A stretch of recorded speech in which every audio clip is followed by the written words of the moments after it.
Well, I want to welcome you today to Nutrition and Exercise Requirements for Bariatric Surgery. My name is Kayla Dittmer. I'm the registered dietitian here, and I have this PowerPoint for you that has my phone number and my email address in it, so that you're able to reach out and get in touch with me. My email address, there is not an R in my first name. My name is Kayla, not Carla, so don't email Carla because she does not exist. And my phone number that's listed is my office phone number in this PowerPoint. So that would get you to me or to my voicemail.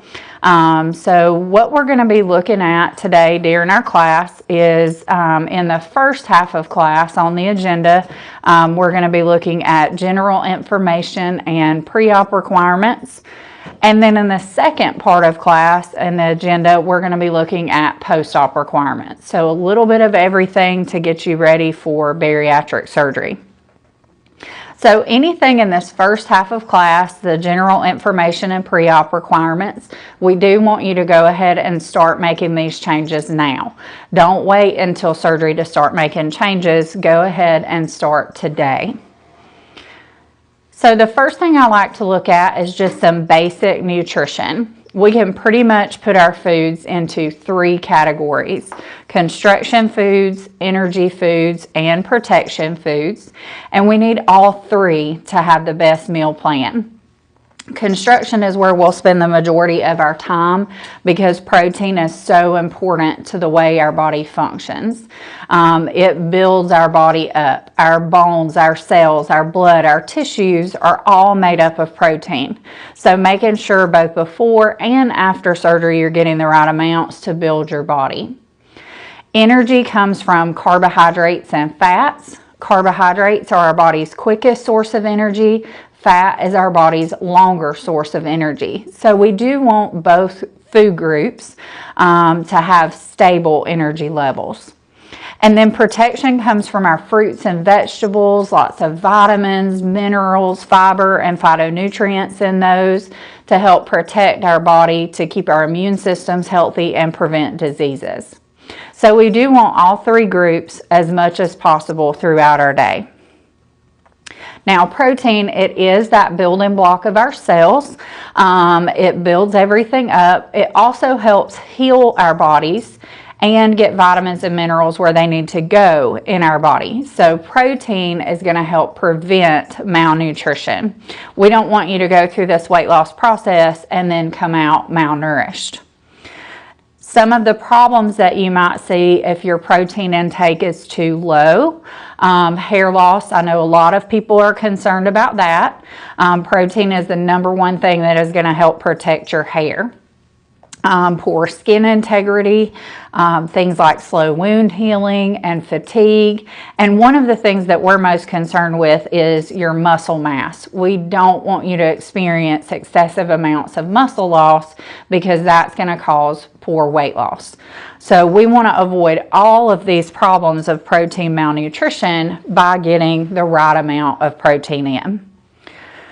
So one of the things with your protein goals, when we look at those, is we are going to have you keep a food record. And one of the things you're going to keep up with on there is your grams of protein. So a starting out goal for everyone is 65 to 75 grams per day. This number will be individualized for you at your individual appointment based off of you and which surgery type you're having. So 65 to 75 is just a starting point, a jumping off point to get you used to tracking your protein. We also encourage you to aim to spread your protein out throughout the day. So rather than getting all of your protein in at 1 or 2 meal times, trying to get about 20 to 25 grams per meal. So I am going to ask you to start eating 3 meals a day. I know that can be a change, that can be different for a lot of people. So trying to get those 3 meals in, not only to help get your protein in, but to also help be able to get on a good meal routine, which we're going to look at a little bit more in a couple of minutes. So those are the numbers that I want you to get for protein. So 65 to 75 grams per day. and then aiming for about 20 to 25 grams at 3 meals a day. The foods that are going to help you get that protein in are listed here. These protein sources, lean sources of protein, are what I really want you to focus on leading up to your surgery. And that's because right now you're not on any texture restricted diet. You're not on a pureed diet. You're not on a soft diet. You're not on a liquid diet. You can eat anything, so let's eat anything. So really trying to focus on these lean sources of protein as much as you can leading up to your surgery. We're going to look at some protein shakes, some protein bars to help you out with that as well. So with the protein sources, we've got them listed in highest amount of protein starting with your meats to lowest amount of protein per serving ending with your beans. So meats are the #1 way to get your protein in. I've got the lean proteins because we want to make sure as much as possible we're eliminating as much fat as we can from your protein sources. So lean meats, things like fish and seafood, things like skinless chicken and turkey breast, game meats like bison and venison, and then things like your lean beef and lean pork. So when it comes to beef and pork cuts that you can get the extra fat off of, and when you're choosing ground items, looking for things like 80-20, 93-7, 95-5, so trying to keep that first number as high as possible. Eggs, egg whites, egg substitutes, also great sources of protein. The white is the important part of your egg. So that's why it's separated out that way. You do not have to avoid yolks. You can eat whole eggs, that's completely fine. The white is just the important part because that's where the protein is.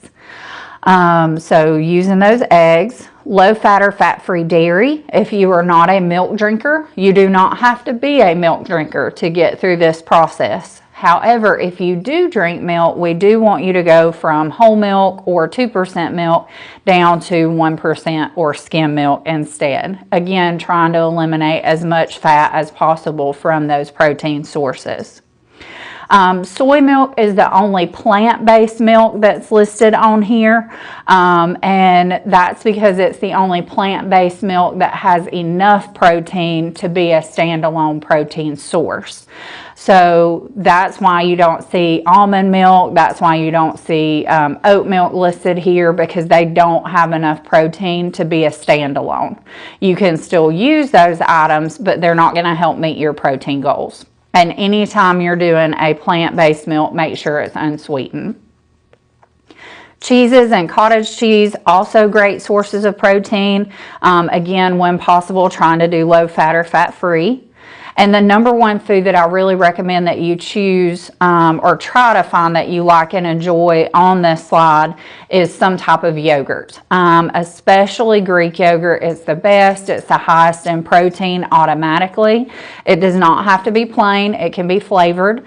Right now, before surgery, you can add things like fruit or toppings in, play around with it, find the brand that you like, the flavor you like. After surgery, it would need to be a smooth flavor. And the reason that I encourage yogurt so much is because it's one of the easiest foods while you're in the pureed stage that is going to have a lot of protein and already be pureed. It's a grab and go food, and there's not a lot of those in that protein category. So yogurt is a really good thing to kind of include into your plan.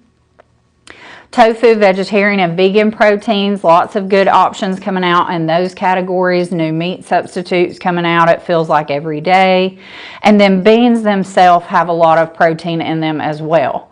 There is a slide in a couple of minutes that has a list of beans on there that have protein in them. The easiest way to tell if a bean has protein or not is to ask yourself, can you get it dried? If you can purchase the bean dried, it has protein in it. If you can't purchase it dried, it does not have protein. So as an example, black beans, you can get them fresh, you can get them frozen, you can get them canned, or you can get them dried. So we know that black beans have protein in them. When it comes to something like green beans, you can get them fresh or frozen or canned, but you cannot get them dried. So green beans are a vegetable, not a protein source.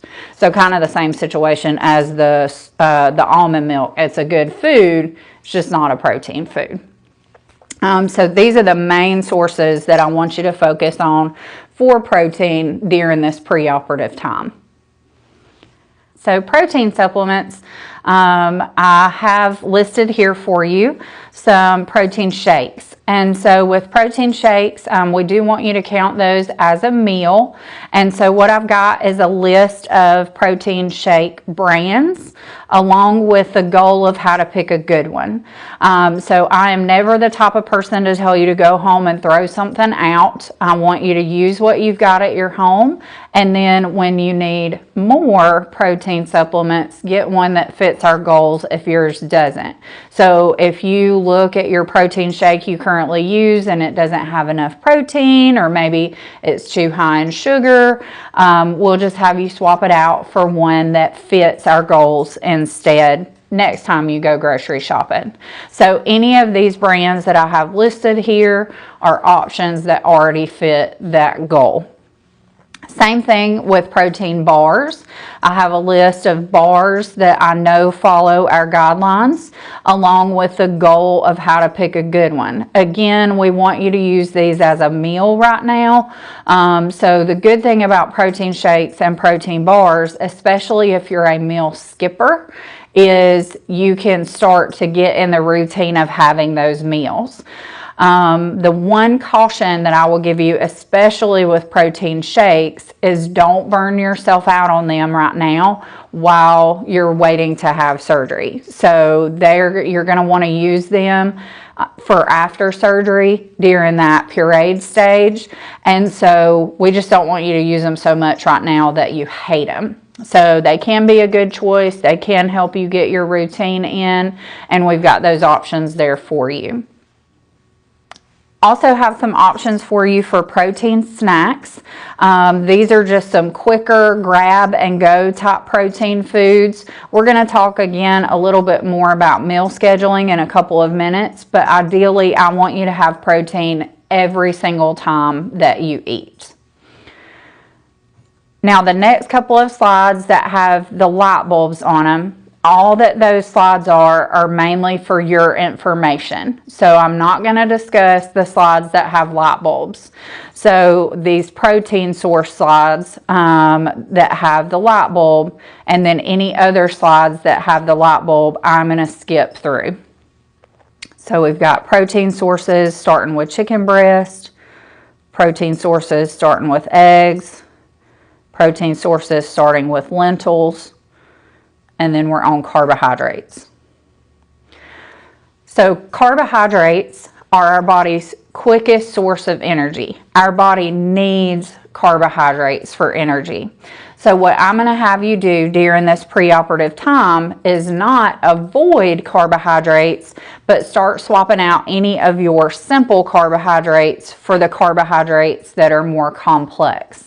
Simple carbohydrates get our bodies on a blood sugar roller coaster, and we don't want to be in that high and low with that blood sugar roller coaster. When we eat simple carbohydrates, our blood sugar rises really quickly, it falls really quickly, and then our body says, do that again, do that again, do that again. So we want to stay out of that cycle.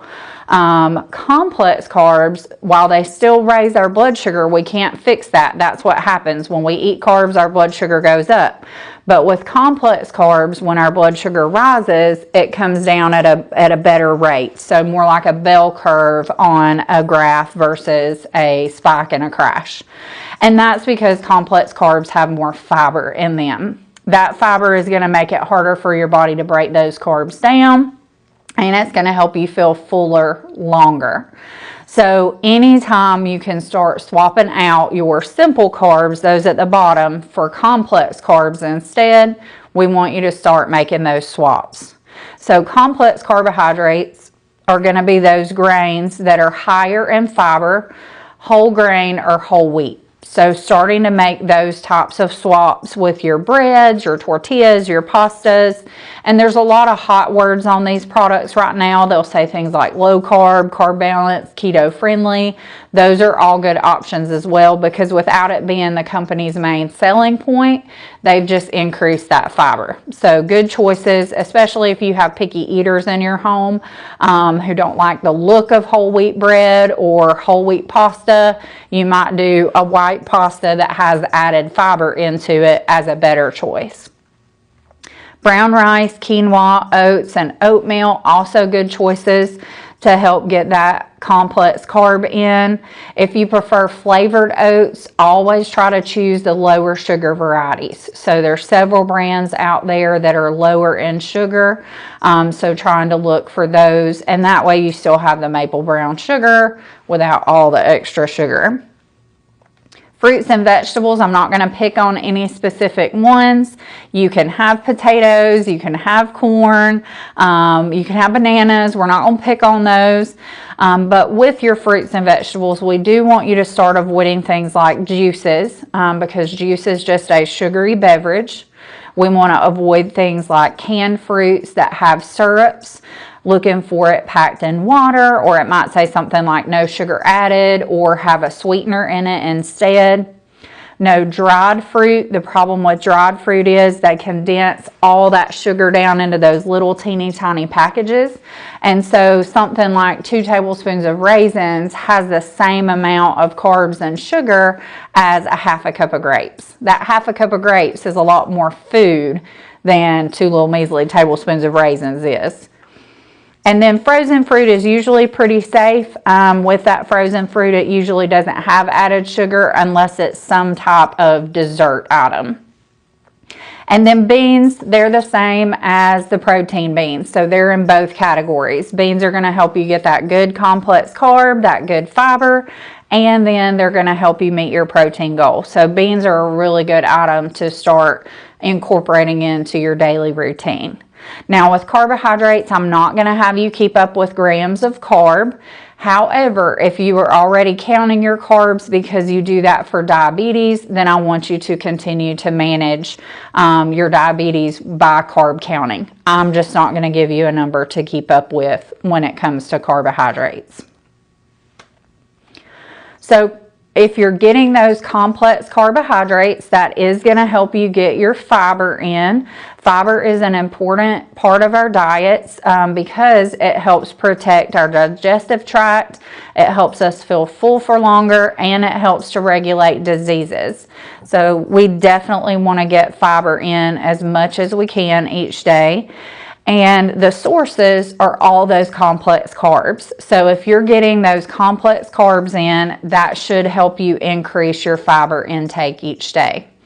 I do have the goal listed of 25 to 35 grams of fiber each day. However, I'm not going to have you keep meticulous track of that. I just have that in there as a reminder that we have a pretty high goal for that. Most Americans only get about 8 to 18 grams of fiber each day. So choosing those good complex carbs, which typical American diet tends to be low in, is going to help increase that fiber intake. Now, fat is our last big nutrient that gives us calories. And the thing with fat is all fat is high in calories. So it doesn't matter if it falls in that good category, the bad category, or the ugly category. For any 1 gram of fat, you have 9 calories. Where any 1 gram of carbohydrate and any 1 gram of protein, you only have 4. So foods that have fat in them add up a lot more quickly calorie-wise than foods that don't. That's why within that protein category, we're encouraging the lean proteins. When we look at that middle column there, the bad fats, the saturated fats, are predominantly animal fats. And so if you're choosing the lean protein sources, then you're already eliminating a lot of saturated fat from your day. So that's why we want you removing the visible fat from your beef and pork, removing the skin from your poultry, doing the low fat or fat-free dairy products, so that you've automatically eliminated a lot of saturated fat from your day. The ugly category, those partially hydrogenated oils and trans fats, those are predominantly in, for lack of a better term, our junk foods. And so these are mainly foods that are fried. These are those simple carb foods. And so the list that's there to check the food labels, the FDA says let's check those labels because they probably have that hydrogenated oil in them. The good news for us is if you're avoiding those foods because they're not going to help you meet your goals, then you don't have to worry about double checking those labels.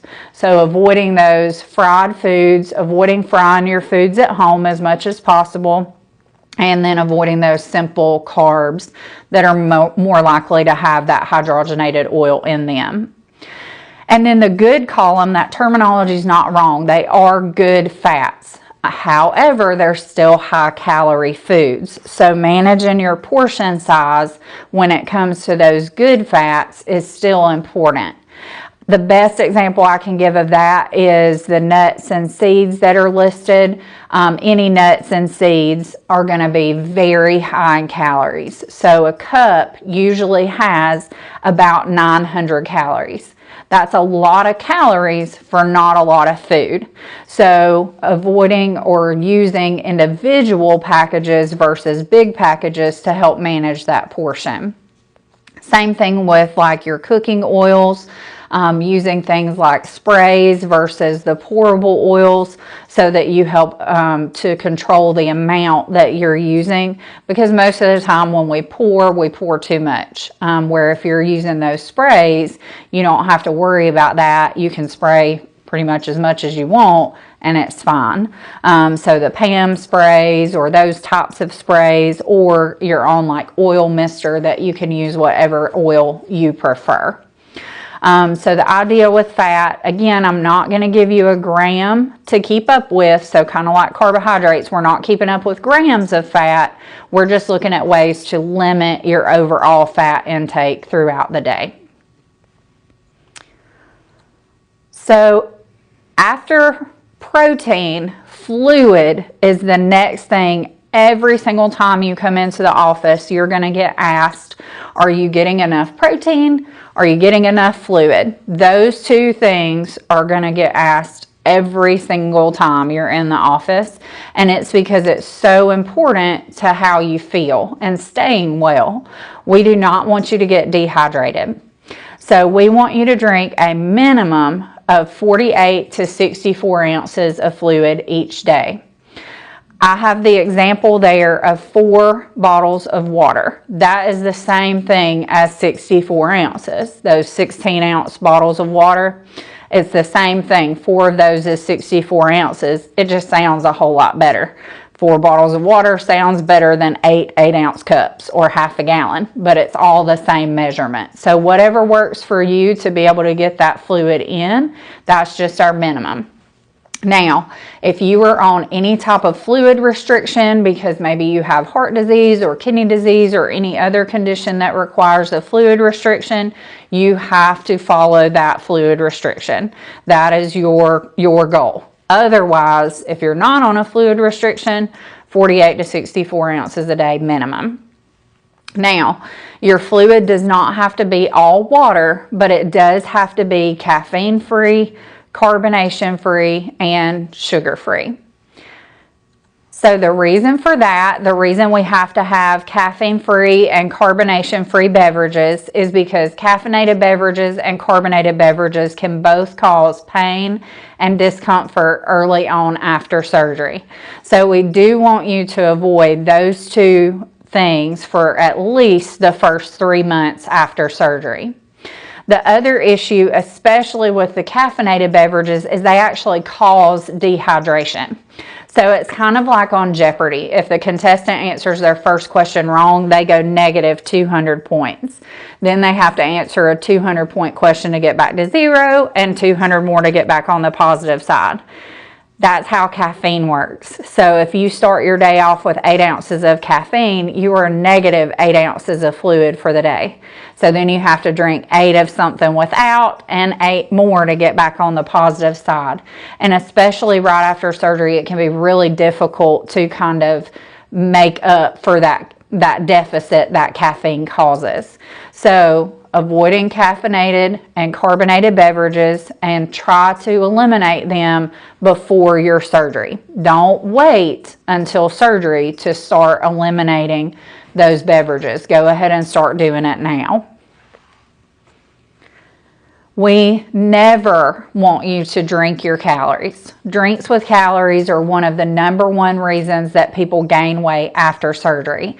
And that's because they don't allow your surgery to work. So drinks with calories are very easy to forget. We're not thinking about that drink has almost as many or more calories than a meal does, because it doesn't fill us up. They just flow right on through that stomach, and then we can still eat, and then we've got all those calories. So avoiding any beverages that are made with sugar or naturally have sugar in them, like your juices, and looking for the alternatives instead.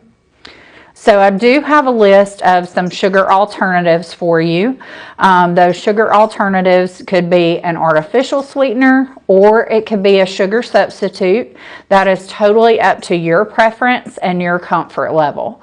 I do not have a preference of sweetener for you, because I want you to choose the one that you'll use instead of real sugar. So whether it's an artificial sweetener or a sugar substitute is totally up to you. Now, the little box that says be careful with sugar alcohols, it's talking specifically about sorbitol and mannitol. Those two sugar alcohols are mainly in your sugar-free foods, not necessarily your sugar-free beverages. But the reason we have to be careful with those is because they can cause a laxative effect. We don't want anything to cause digestive drama for you. So if you're eating a sugar-free food and you realize your stomach is staying upset, it's probably one of those sugar alcohols. Mainly in your sugar-free foods, I just have it grouped in with the sugar alternatives as a warning. So pick a sweetener, use it instead of real sugar. I also have a list of some fluid options for you. The big thing here, because I could change this slide every day, every week, there's new drinks that come out. So the big thing is to ask yourself, is this sugar-free? Is this caffeine-free? And is this carbonation-free? If all 3 of those are yes, then you can drink it. If any one of those is no, then you cannot drink it. So an example of that would be something like Sprite Zero.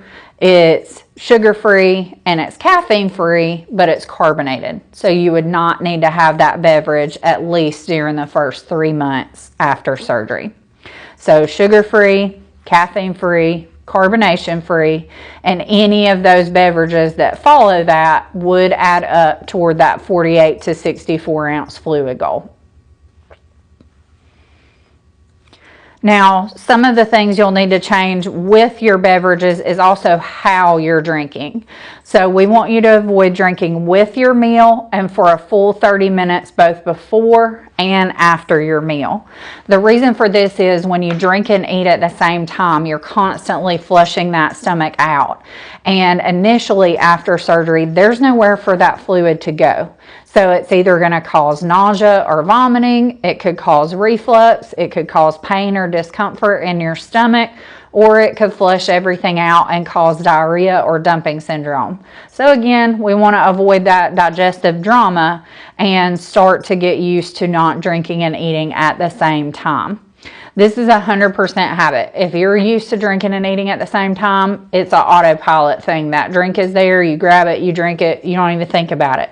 So the best way to avoid this is to start not having the drink at your table. Have it far away, have it in the other room, have it in the fridge, have it somewhere else so that you can't autopilot grab that drink and drink it. Of course, right now, if you need a drink, if something's too spicy, too hot, if you're on a medication that gives you dry mouth and you have a drink, nothing's going to happen. But after surgery, it's going to cause that digestive drama. So getting as used to it as you can now to avoid that later. Same thing, we want you to sip your beverages between your meals. Chugging or gulping is going to cause air bubbles. Air bubbles are going to get stuck and that's going to hurt. So we don't want that pain, so sipping those beverages. That's one of the things that the hospital does a really good job with, is helping you with those first couple of drinks so that you know how much to drink at one time. The no straw part is for the first 3 months after surgery. After that, if you want to try a straw, you can. But initially, a straw causes the same issues as a gulp, and that air is the issue. We also want you to eliminate alcohol for the first 6 months after surgery. Alcohol is a stomach irritant and it's high in those empty calories. We don't want anything hindering that weight loss during that honeymoon period. So at least during that first 6 months after surgery, eliminating all alcoholic beverages. So the next 2 slides have light bulbs, or next 1 slide has light bulbs, so I'm not going to talk about tips for getting in water. So your meal schedule, I mentioned earlier that I want you to start getting used to eating 3 meals a day, and I want you to start avoiding skipping meals. After surgery, you are not going to have good hunger cues. And so the problem with that is if you go off of hunger-driven eating right now, you don't feel hungry, so you don't eat breakfast. After surgery, you might not feel hungry at all. And so if you're just used to eating based off of hunger, we can't do that anymore after surgery. So what I need you to do is start getting used to a meal routine now to help avoid forgetting to eat after surgery. Because what happens if you forget to eat, you're going to get nauseous. And then if you get nauseous, you're not going to want to eat. And then if you don't eat, you stay nauseous and we get stuck in this nausea cycle. So starting now, being as consistent as possible from day to day with your meals, and spacing your meals about every 4 to 6 hours apart. If you're going to go beyond that time, that's when it's a good idea to plug in a snack.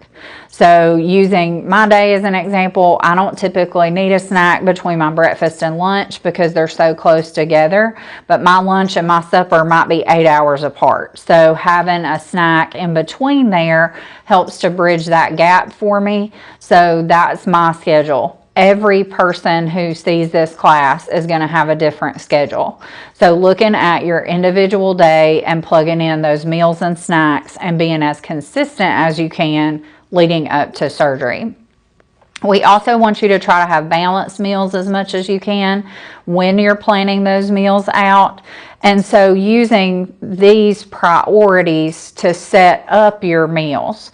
So number 1 on your plate is always your protein. That's number 1. Number 2 are your vegetables and your fruits. And number 3 are your grains and your starchy foods. So that's the order of importance. I'm not saying to cut out grains and starchy foods. They're just the least important on that plate.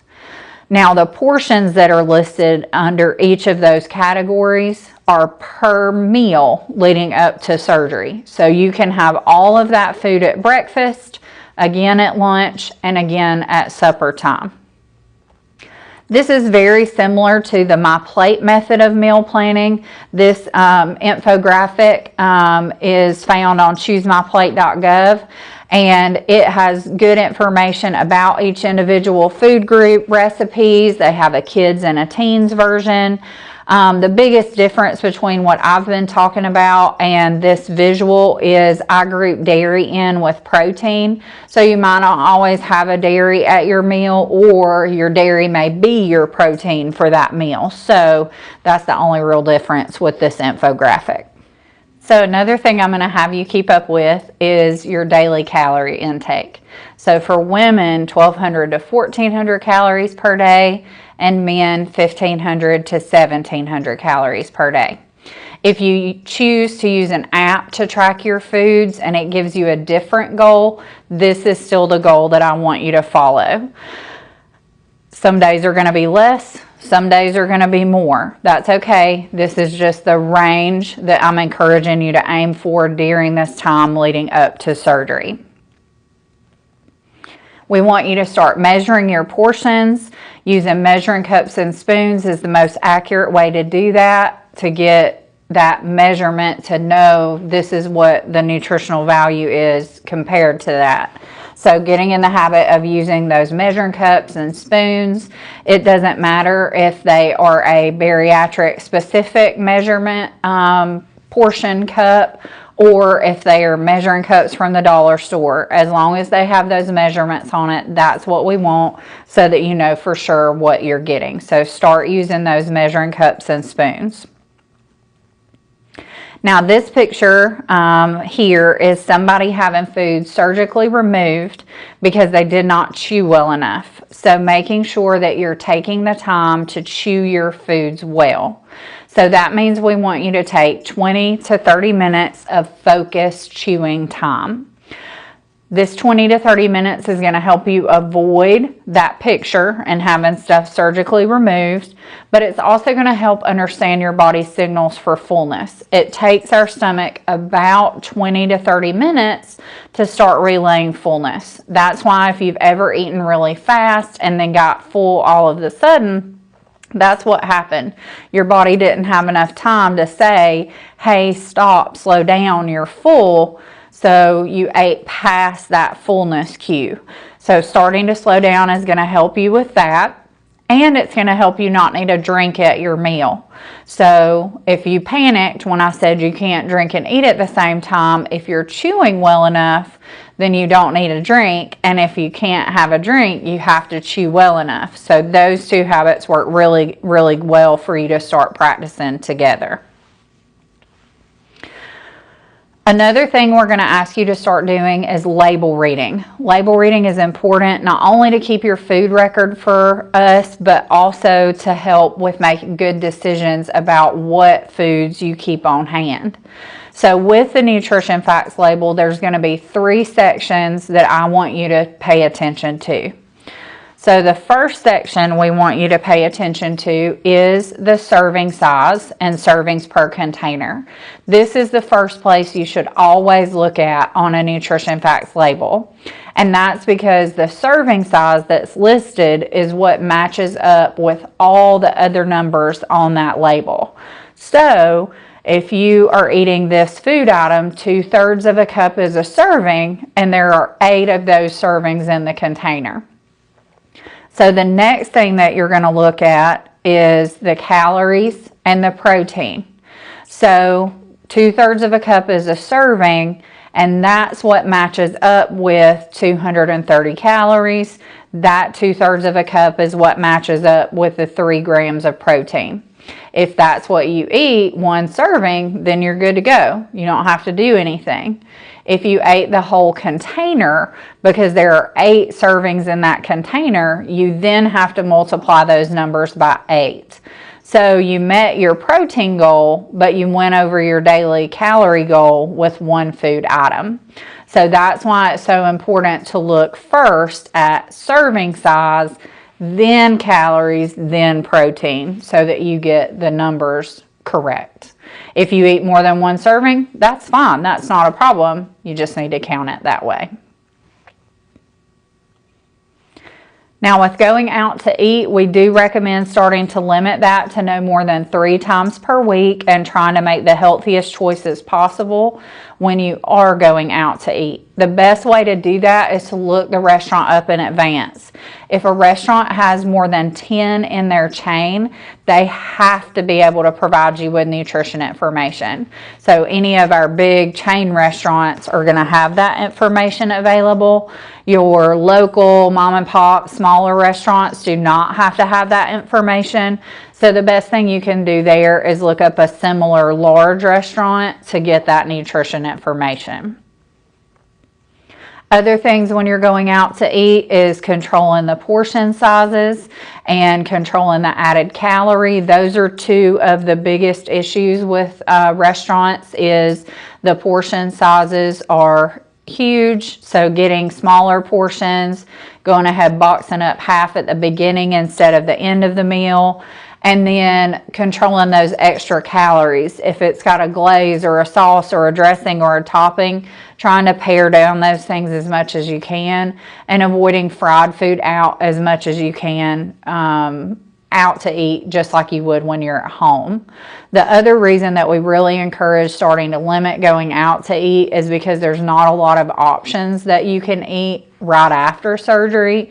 So knowing ahead of time how you're going to prepare in advance to have foods available, how are you going to prep foods at home versus just having to rely on running out and grabbing something. Now, I've mentioned your food records a couple of times. You are going to keep food records for us. They are a required part of your next visit. So you have to keep a food record. So what we recommend is when you take the class, you start keeping a food record, and you're going to keep that for 2 weeks. So that food record can be either the paper food logs that will be emailed to you, or it can be on a nutrition app. Either way is fine with us. We just need you to bring one or the other in when you come back for that next follow-up visit after this class. So with the paper food records, it's going to have a list of instructions on there for you. It's also going to have the actual food record that you'll keep track of on there. And so with that paper food record, the biggest thing is I need you to make sure you're keeping up with grams of protein and calories. On those instructions, it explains where to find this information. So if you are not somebody who's very into like the apps and the different tech things, that's okay. You do need those numbers on there though. So either on your food labels, at the restaurant, looking at their menu with the calories and protein on it. It could be a quick Google search with whatever the food is, nutrition facts. So as an example, Apple nutrition facts is going to bring up more direct information versus just typing in Apple into Google. And then another option is to use an AI like ChatGPT to look up that food for you, because it will look up anything for you. So those numbers are findable. There's also books that you can get that have that information. So the big takeaway from the paper food log option is you have to have protein and calories listed on it for those to be considered complete. The other option for your food logs would be to use a nutrition app, and there's a lot of those available. The one that I would recommend if you are new to apps is the Bariatric app. So it's the one that's bold on this slide. One thing with it, we do not have a program or a clinic code. All that would do is connect you if we had an online store. It's not a premium version. You're not missing out on anything. We just don't have one. The other good thing about Bariatric is it's completely free. There are no premium features that you have to pay for. And there's a lot of bells and whistles that are specific to bariatric surgery, like vitamin reminders, water reminders, and things of that nature that can help with this whole process. So Bariatric is a really good app, especially if you're new to apps. Now, any nutrition app that keeps up with protein and calorie is fine. I cannot use the Weight Watchers app because it doesn't keep track of those things. It uses their point system. But if you're already using a different app and it counts protein and calories, keep using that app. That's fine. And what we'll do is we'll get your food logs from that app. at your next visit. So be sure you know your username and your password so that we can access those. And those food logs can be completed either within an app or the paper food log option that can be emailed to you. So you have to do one or the other, and you have to have them for that next visit. So once you finish the class, start keeping your food record. Does not matter if you haven't gone grocery shopping. Doesn't matter if there's a holiday coming up or birthday. Go ahead and start keeping them. We are not looking for perfection. We're looking for completion and effort to change. Perfect food logs do not exist. So we just want you to make sure if you eat it, you drink it, you look it up, you write it down, put it in your app, move on. We're looking for completion and effort to change, not perfection. Now, one behavior change you'll need to make before surgery, if you use any nicotine products, you do need to quit those at least 6 weeks before you have your labs done. This is because if you have a positive nicotine test, you cannot have surgery until you have a negative one. So make sure you're quitting any and all nicotine products. Now the vitamins, I'm going to go over those in the post-op part of class. You will start taking a multivitamin, a B12, and a calcium. And I'm going to give you details on types and instructions on how to take those in the post-op part of class. But those are the 3 that everyone will take starting before surgery and then lifelong after surgery.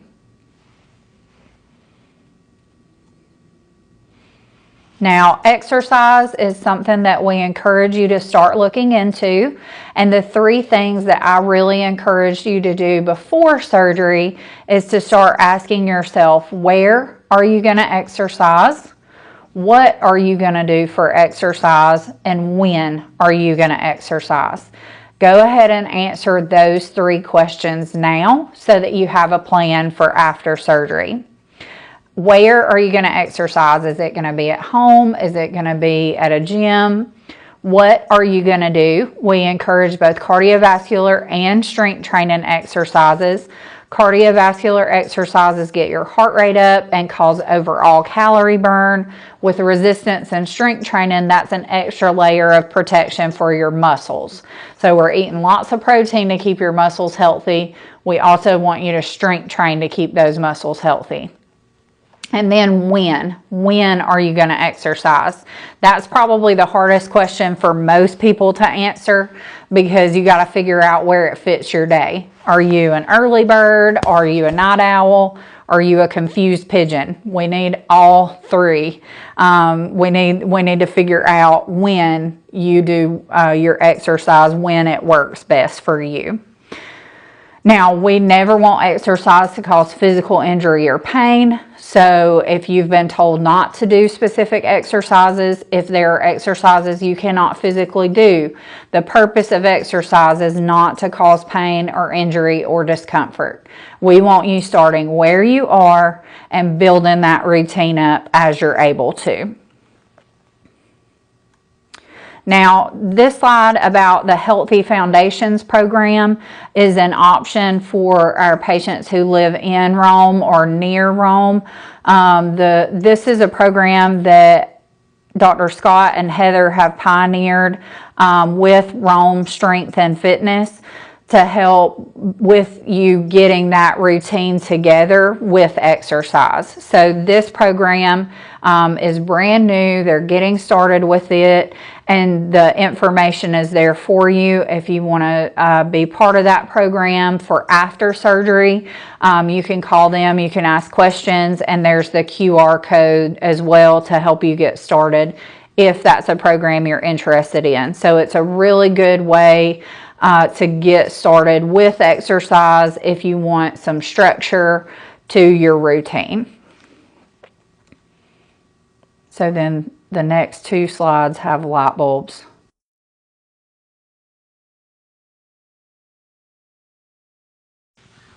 So this is a summary of the pre-op behavior changes. We want you to go ahead and start today making any of those changes that you can. Go ahead and start keeping your food record today with calories and protein included, and go ahead and start looking into the where, the what, and the when of exercise for yourself. Now, one other thing you'll do before surgery are the preoperative shakes. These shakes everybody does for 2 weeks leading up to surgery, and you'll pick these shakes up at your final pre-op appointment with Heather Lassiter, the physician's assistant in our office. During this 2 weeks, you're going to drink 4 Bariatric Advantage high protein meal replacements a day as your meal replacements. Now, Heather's going to give you all of the ins and the outs, the cans and the can'ts of this meal plan when you come in for that final visit. So she's going to give you more information about this. I just have this in here as a heads up. This is something that everybody does before surgery. And the reason that we do this is because it's going to help with reducing the size of your liver. It's going to help reduce complications because of that. It's going to help with some quick weight loss, and it's going to help with establishing a meal routine. So a lot of reasons that we do this to make sure that you're safe for surgery and that it goes as easily as possible. So everybody does 2 weeks of shakes before surgery. And you pay for that when you pay your program fee. They are built in. So the shakes that you'll pick up with Heather are not an additional cost. Now, everything from here forward is post-op, what you can expect for after surgery. Surgery is a tool for weight loss. It's up to you how successful you are. So we don't want you going into this surgery asking, is this surgery going to work for me? But am I going to work with this surgery? We have the example of a hammer here.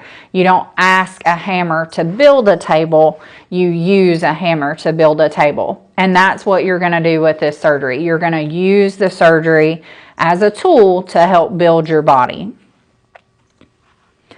We're going to look at each of the stages of the post-op meal plan. Everybody progresses through these 4 stages. Clear liquids is the first day after surgery. Then you'll be advanced by the hospital to pureed foods. You'll stay on pureed food for a month, and then you'll advance to soft solid foods. You'll stay on soft solid foods for 2 months. And then you'll be advanced to regular foods starting at 3 months post-op. So each time you need to advance your diet, you're going to be visiting with your surgeon so that he can go over the differences in those meal plans. So we're going to make sure they have the appointment set up at those intervals for you so that you're not doing it on your own. Now, clear liquids is the shortest stage. It is the first day that you have surgery, and that's it. So the hospital is going to start you on sips of clear liquids. So everything on your first tray should be able to be seen through. And once you're good with those, you go on to pureed food. So very short-lived. Now, the hospital is not going to give you anything freezer cold. So in the hospital, you won't get popsicles, you won't get ice in your cups. But once you get home, you can start to try those things. Some people do okay with really cold items. Some people don't. They're just not going to give it to you in the hospital. Now, pureed food, this is 100% for your safety. We don't want you having to come back into the hospital with something popped, busted, slipped, leaky, stuck, any of those bad words that can wind you back in the hospital really, really sick. So it is super important that during that first month, until you get permission from your surgeon, you stay on pureed foods.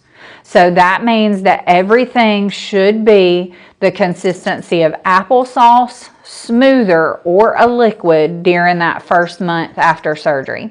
If you have to chew more than you chew applesauce, it's too tough. It's not right.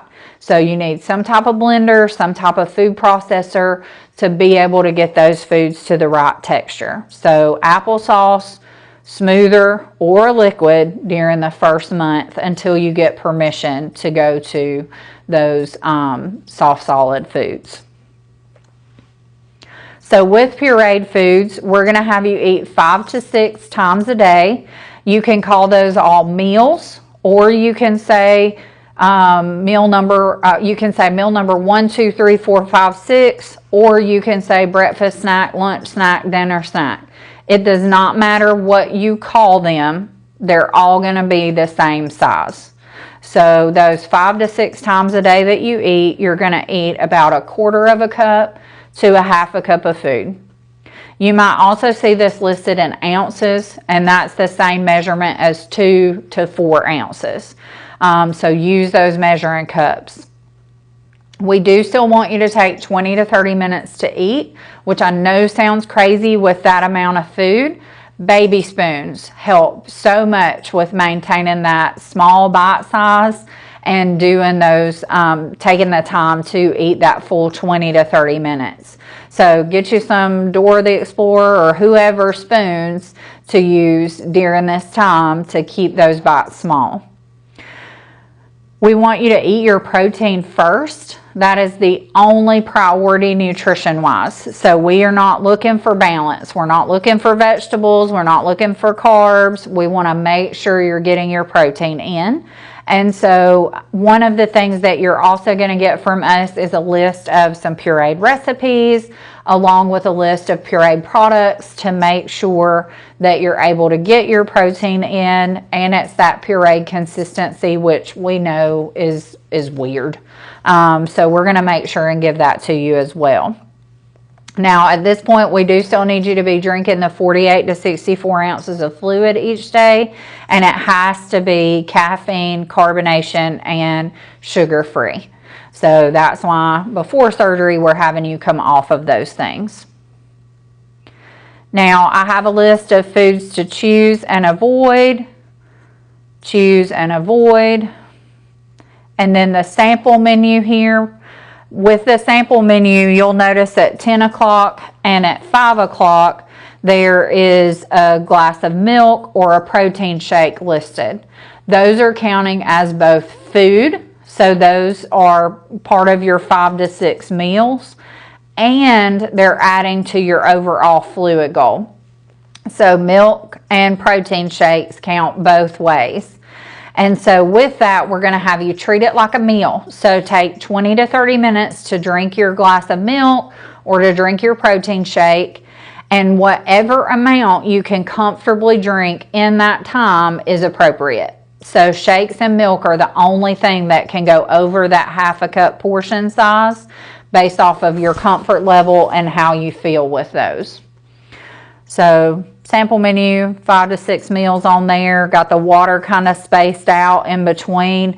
It's not saying that you have to drink 8 ounces of water at that one time. It's just showing you where to plug your water in to still have that 30-minute gap before and after your meals. Now, soft solid foods is a lot easier. You don't have to blend anything anymore. Now your mouth is your blender. So making sure you're really taking that full 20 to 30 minutes of chewing time at your meals. Still no liquids with your meals or for a full 30 minutes before or after your meal. And this is a very transitional stage. You're going to start going from 5 to 6 meals a day back to a more standard 3 to 4 meals per day. At this point, we don't want your meals to go over 3/4 cup. If you're only able to eat 1/4 cup to 1/2 cup, you're going to still need to eat 5 to 6 times a day. If you can go up, then you'll be able to go back to a more standard 3 to 4 meal a day routine. So measuring those foods is extra important during this to make sure you know how many times a day you need to be eating. Now with soft solid foods, if you're drinking tons of protein supplements, we do encourage you to start backing off of those. We are not anti-protein shake. We just don't want that to be the only way you're getting your protein in. So starting to chew your foods within these soft guidelines as quickly as you get permission to. This is when you'll be able to resume your full exercise program. During the first month, you cannot lift more than 10 pounds. So we encourage cardio during that time, but not strength training. This is a good time if you're in Rome and want to get joined up with that Rome Strength and Fitness group. This is a good time to look into that. This will also be when you'll start taking your calcium again. During the first month, you don't take your calcium supplement, so it will remind you here to add that back in. It's not because of the pill size, it's because your body can't break calcium down appropriately during that first month. So we'll let you know, hey, it's time to add that back in to get going with that again. Now, during soft solid foods, we do want you to avoid certain foods because they're harder for your body to break down. So with soft solid foods, we want you to avoid red meat, sticking with white meats only during the first 3 months after surgery. So basically just avoiding beef. We're going to have you avoid raw vegetables. That does mean no salads. Salad is the #1 thing that people miss during this first 3 months after surgery. So if you like salads, eat all the salads you can right now leading up to surgery, and then you'll be able to have them again once that 3 months is over. Introducing softer fruits. If it has a skin, you'll need to peel it. So like apples and pears and plums, just get that skin off of there. Stay away from seeds. So things like berries and kiwis that have those little bitty seeds in them, you'll need to avoid. And then avoiding fruits with membranes. That's your oranges, your cuties, your halos. They have that thick white membrane on them that your body just can't break down. Avoiding nuts, popcorn, chips, anything with hard or sharp edges. And it's in your best interest to avoid breads and pastas and rice. So all the others are avoid. Bread, pasta, and rice are best avoided. That means they are technically soft, they're just not your best choice. What happens, they hit that stomach and they swell up. That swelling can be uncomfortable, and then you can't get your protein in. So making sure as much as possible you're still eating with our priorities in mind. Protein first, then vegetable or fruit, then starch and grain. And if you're doing that with 3/4 of a cup of food, you're probably not going to make it to those breads and pastas and rice anyway. So again, I have foods to choose and avoid, foods to choose and avoid, and then a sample menu. And now on the sample menu, it does say if needed when it comes to those glasses of milk and the protein shake. So you may still need a shake to help you get your protein in, or you might swap it out for an actual food or a protein bar so that you're chewing instead of drinking those meals.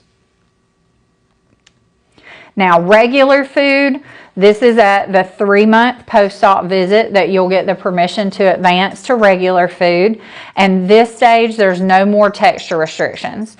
So this is usually salad day for most people. It could be steak day, it could be strawberry day, it could be cashew day, but any of those textures that I just said no to, you'll be able to try again.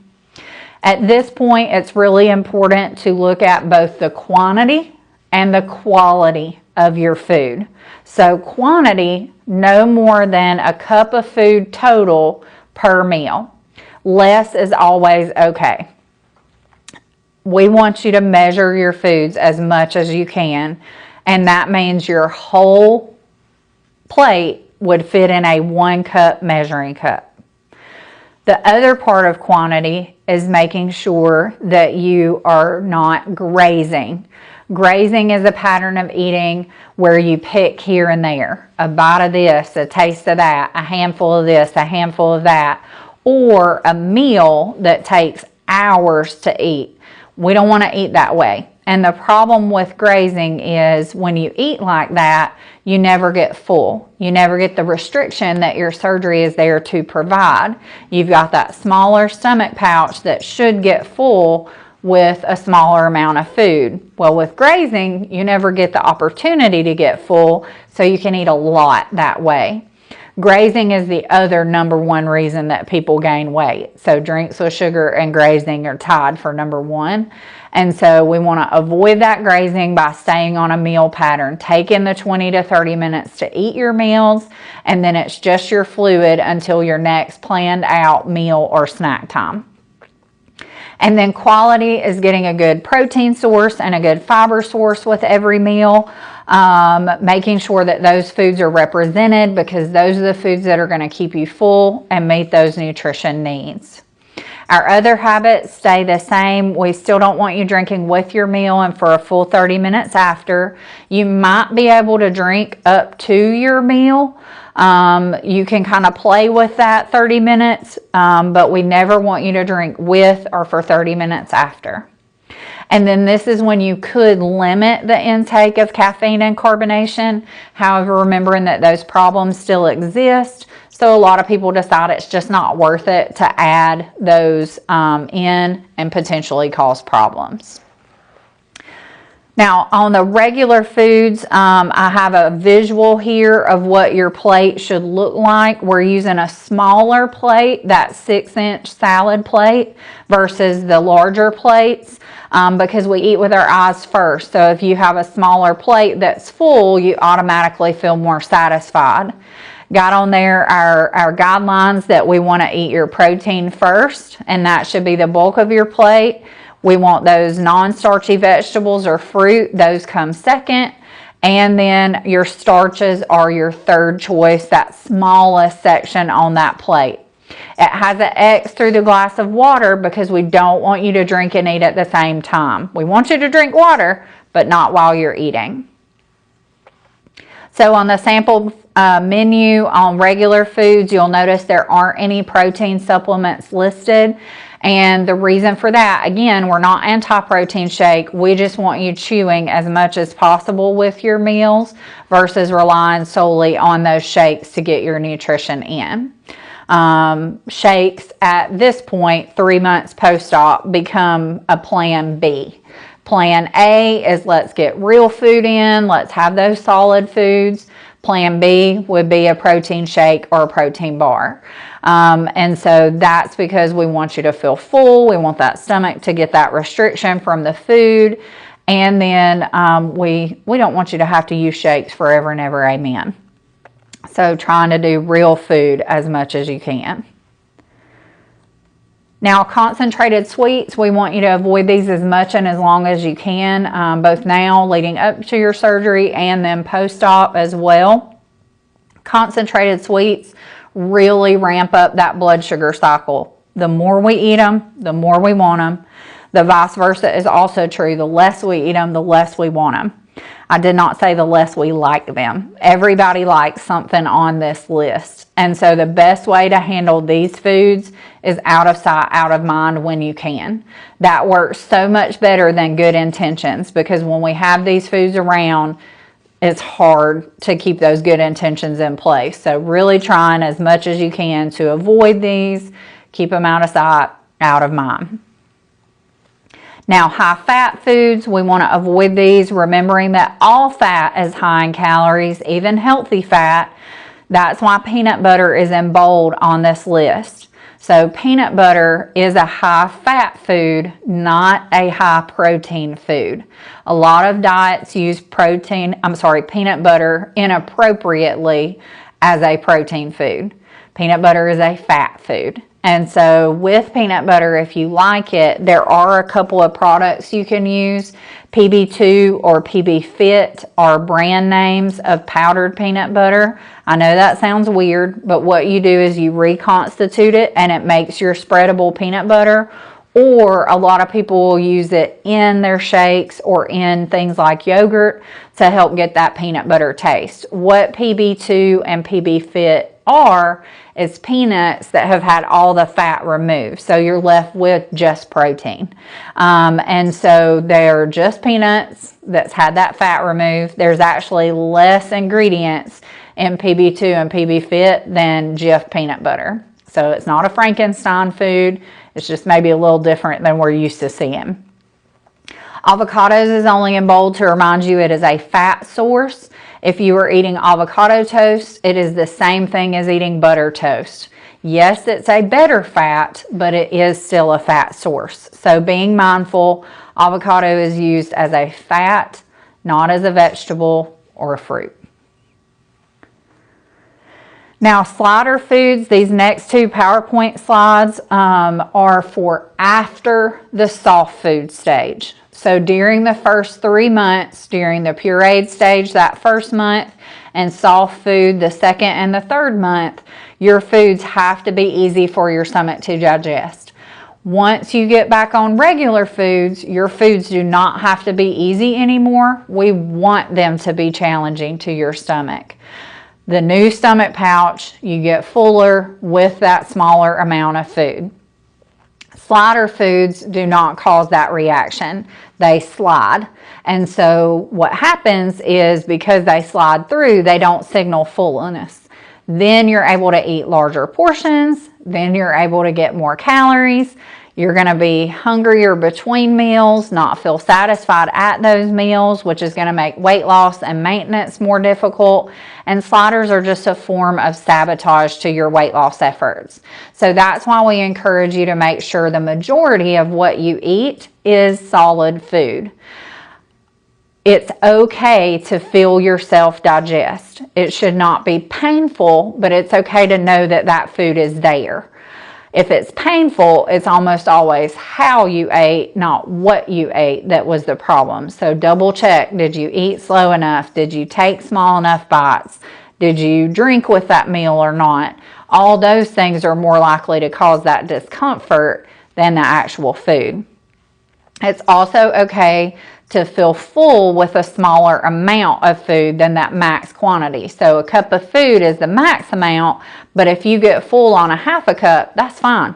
I would much rather you get full on a half a cup of food than be able to eat 2 cups of something that is not going to satisfy you, not going to fill you up, and leave you wanting for more.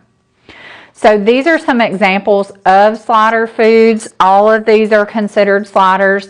And again, this is after the soft food stage. So I'm not talking about during pureed or soft foods. I'm talking about once you get to regular foods, these need to be avoided as much as possible. The worst category on this slide are the simple white carbs, because not only do they slide, they go through that stomach, they have no stop button, you can just keep eating them. They also are simple carbs, so they're telling your brain to eat more, eat more, eat more, and we don't want that. So really try to stay away from that simple white carb category. It also mentions on here, if you're drinking and eating at the same time, anything becomes a slider. So that's why we never want you to drink with or for 30 minutes after those meals. Now, with your vitamin and mineral requirements, everybody is going to take a multivitamin that includes iron and zinc in it, a calcium citrate that includes vitamin D in it, and a vitamin B12. Iron will be gone over individually with you. If you have a menstrual cycle or have an iron deficiency, we'll add that in later on. But everybody takes those top 3, the multivitamin, the calcium, and the B12. And these vitamins and minerals are lifelong. So we encourage you to get started with these before surgery at some point.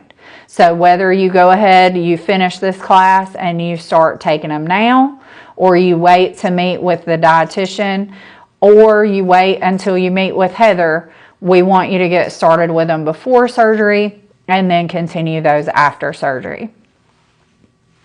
Now, we have this in here. Please don't ask the dietitians about medication questions. We do not know the answers. So if you have questions about medicines, go straight to your surgeon, your primary care, or whoever prescribed those medicines, or their nurses. All your medications will be reviewed with you at your final pre-op appointment with Heather. So if you have questions about those, she is going to cover them. But if you have questions in between, go straight to the source, and that is not the dietitian.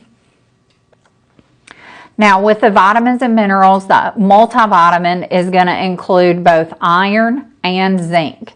Those two minerals are important and a lot of times get left out. So the brands that I have listed here all have the iron and zinc in them. Store brands are always okay. So don't feel like you have to get the national brand or you have to get a bariatric specific brand. Store brands are completely fine as long as they follow our guidelines.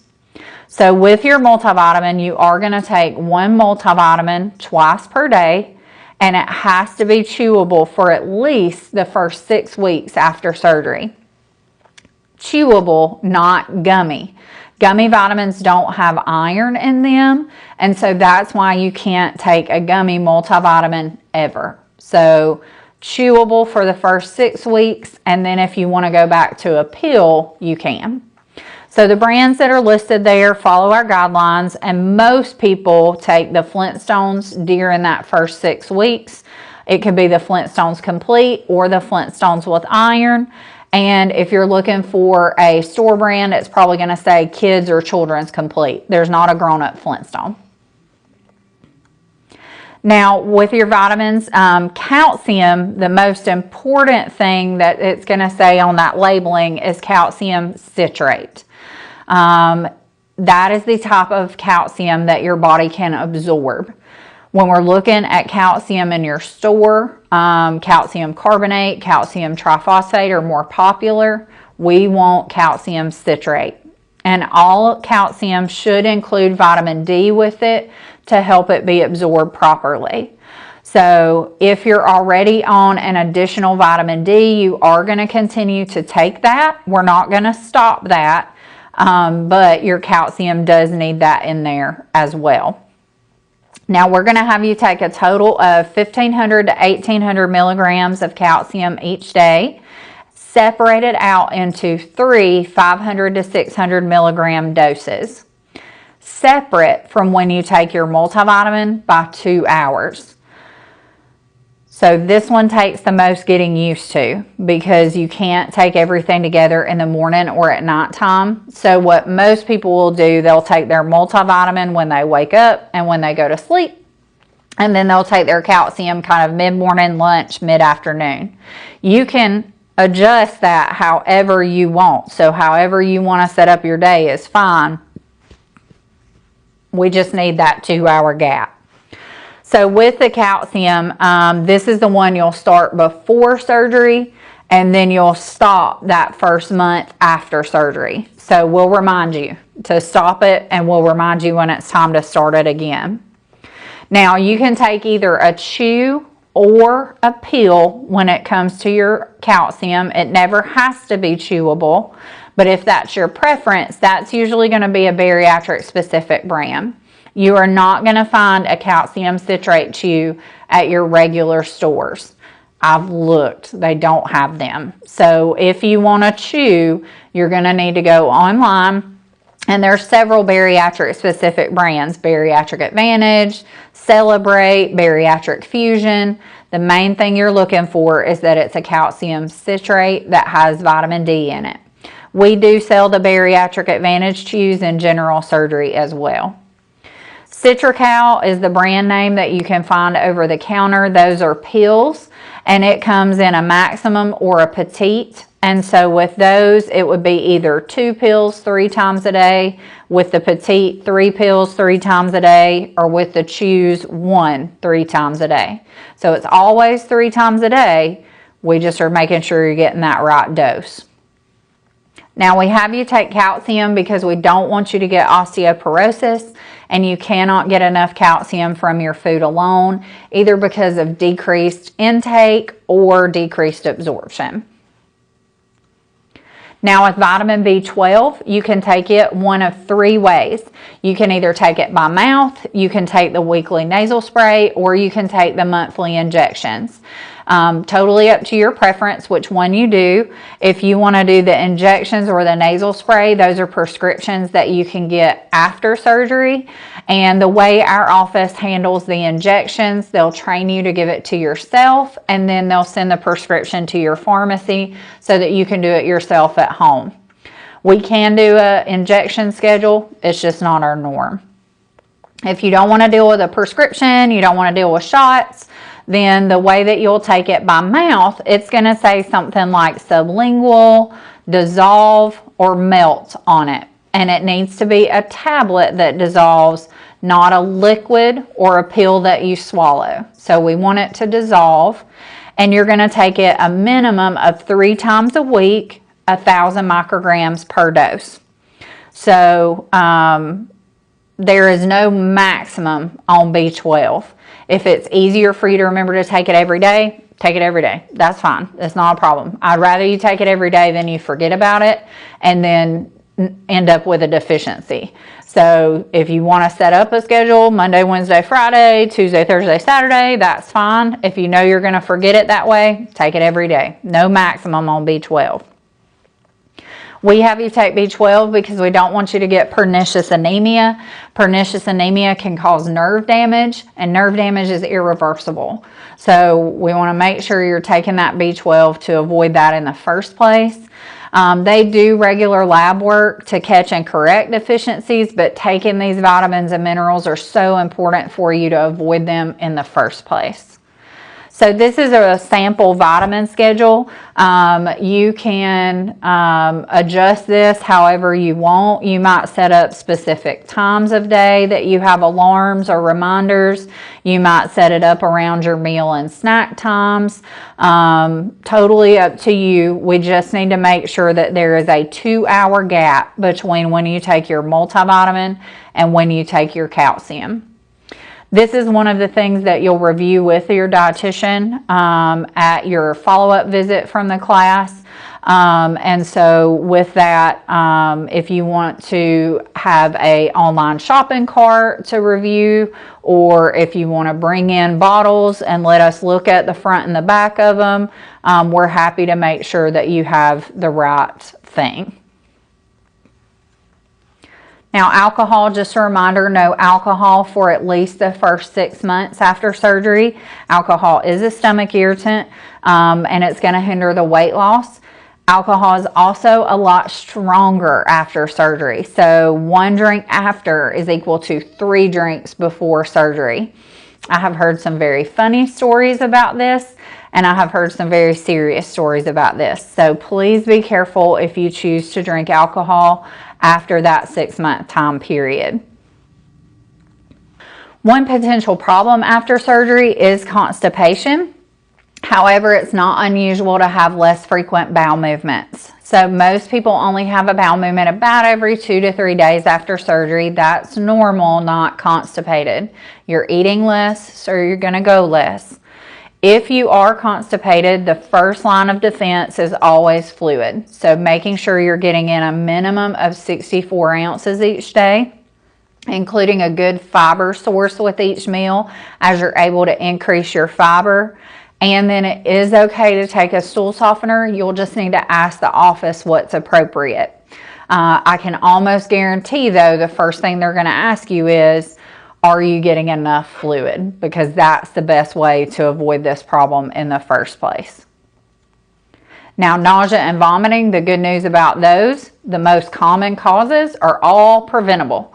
So if you follow the guidelines that I've talked about so far today, you should avoid the majority of nausea and vomiting. This is almost always a case of the way you're eating, not the what you're eating, that makes you sick. Now, 2 things I like to point out on here: do not advance your diet too soon. If you were supposed to be pureeing your foods, you're in that first month post-op, your foods need to be pureed. Chewing and mashing up with a fork is not the same thing as actually blending those foods. So put them through a blender. And then don't wait too long between meals. That's the other thing I like to point out on here. If you wait too long, you are going to get nauseous. Like I mentioned earlier, you're not going to have good hunger cues, so you cannot wait to get hungry to eat. You need to set up a schedule for yourself. And especially during that first month after surgery, that means you're most likely going to need to eat about every 2 to 3 hours. Set those alarms, set those reminders, because you're going to forget And then if you forget, you're probably going to get nauseous. And then if you get nauseous, you're not going to want to eat. And then we start that cycle up. So don't wait too long between meals. All of these things are important, but those are the two that I like to point out. Now, another potential problem after surgery is dumping syndrome. However, this is mainly in patients that have gastric bypass. So sleeves don't always experience dumping syndrome, or they don't experience it in the same way as a bypass patient would. So what will happen if you have a food that's high in fat or high in sugar, those are going to get rapidly released or dumped into your small intestine. Those foods are not supposed to be there at that point. And so that's what causes the problems of dumping syndrome. It is much better to just say high fat and high sugar foods are off limits than to rely on a negative reaction to keep you away from those foods. So what I mean is I've had people before say, ooh, I'm gonna eat my favorite dessert, it's gonna taste so good, and then it's gonna make me really sick and I'm not gonna wanna eat it again. And what a lot of times happens is people eat their favorite dessert, it tastes really good, but then it doesn't make them sick. And now they know they can eat their favorite dessert, and we have a whole new problem. So it's much better to keep those foods on a list of these are not going to work. Then you start flirting with them and figuring out, I can eat the cake, but not the icing. I can eat this fried food, but not that one. I can eat one bite, but not three. You don't want to know those things. We just want to stay away from those foods to avoid dumping and to avoid those foods in the first place. Now, these are the symptoms of dumping syndrome. It could be any of these. It could be all of these. The only thing that is going to help is to wait them out. So time. Going to usually take about 30 to 40 minutes for those symptoms to resolve, but you're probably going to feel bad for the rest of the day. We call it a dumping syndrome hangover. Your body has to work really hard to get rid of these foods, and so you just feel gross after it happens. So if you experience any of these symptoms, looking at what did you do, what did you eat, what did you drink, why did it happen, so that you can avoid it and it not happen again.